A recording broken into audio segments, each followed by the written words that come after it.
Hi, I'm Connie, and welcome to my channel, Cooking with Connie and More. Today, let's make a Valentine's cake, and we're going to use one of my family's favorite cake recipes. Excuse me. This is a strawberry cake. Now, you don't have to make this as a Valentine. As a matter of fact, it's one of several members of my family love it as their birthday cake. It's been my birthday cake quite a few times, in fact. And I have this recipe here in my own cookbook. That it's a family cookbook that I wrote for my family many years ago. And it is a strawberry cake. And look here, where one of my grandchildren is making that cake for our son, her daddy. That's my daddy helping her overseeing, and she's icing the cake here and here lighting the candles. So that was quite a few years ago. These girls are in college now. Time flies. Anyway, one of the really great things about this particular cake is that I use a cake mix. I enhance a cake mix, and that, of course, makes it easier. So I'm going to read the recipe to you. You use one 10-ounce package of frozen strawberries. Now that's strawberries with sugar added. You wouldn't have to use that, but that's what this recipe calls for. That's what I've always used, and it's always wonderful. So one white cake mix. I have a white cake mix over here. 1 3-ounce package of strawberry gelatin I have here ready to go. 4 eggs right here. And 1 cup of vegetable oil. So that's here ready to go as well. And then we would need a stick of butter and 1 pound of confectionery sugar for the frosting. But we're not ready for that yet. So let's just get started here. And I'm going to pour my cake mix into my mixing bowl. Let's get all of that cake mix out of there. There we go.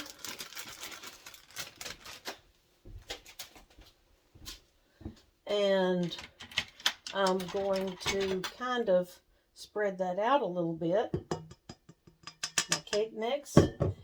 I'm going to put this 3-ounce package of strawberry gelatin in it. So here we go. Strawberry gelatin. Now I'm going to blend that around a little bit. And that strawberry gelatin has enough food coloring in it, food dye, that it's going to make our cake nice and pink.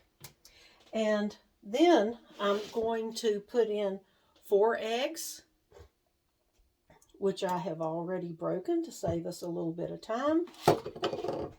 And then it calls for 1 cup of water. Now I have had I told you a 10-ounce package of frozen strawberries. And they have been in this strainer actually for about 3 hours because I want to strain as much as possible of that strawberry juice out of the frozen package of strawberries. And I'm going to set that aside because we will use those strawberries in the cake icing in a little while. Now the directions say to add enough water to make 1 cup. That's not quite 1 cup, so I'm going to add water, just enough to make 1 cup, and put it in here. So there. That's all we need for the cake ingredients. So we need to mix that up. I'm going to break up those egg yolks before we start. Now you may have noticed that I'm going to try knock this out kind of slow because it wants to throw some of the dry cake mix out. You may have noticed I don't always necessarily break the eggs first into a bowl, but it's always a good idea to, because what if you come up with a rotten egg and you have broken that into your cake or whatever it is you're making? That is not good. And in my 60 years, really 60 years of cooking, lots of baking, lots of cooking, I have only come across, you know what, I forgot to put in my oil. Now, how could I do that? There we go, my 1 cup of oil. I'm glad I saw that sitting over there. We would not have had a very moist cake. Okay, we're gonna let that blend. But as I was saying about eggs, I have rarely had a rotten egg. In all of my 60 years, really 60 years, and one or two besides that, I've only had maybe 2 rotten eggs in all that time. I come across that very rarely. But, like I said, if you do have a rotten egg, that's bad. And if you had put it in with your other ingredients, you have to throw the whole thing away. So let's see what's going on here. I'm going to turn that up just a little bit. Move this out of the way. I have my heart-shaped pans ready here. I have prepared them with some, I have prepared them with some flour and oil. And I have used these pans many, many times. And I learned that these pans that I happen to have, now you might have some, these are very, very old. They were my mother's. They're very, very old. And this cake is more than what they can take, and they will overflow in the oven if I put all of this cake batter in there. So I have prepared another pan, a small one, just to add the excess into. So I'm going to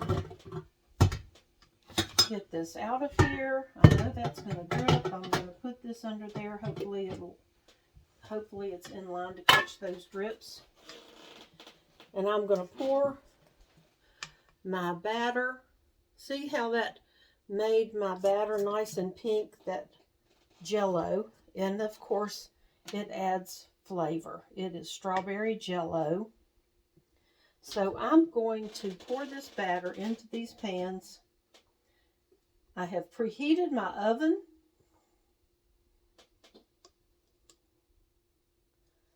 I'm trying not to get too much in there because I don't want to have to clean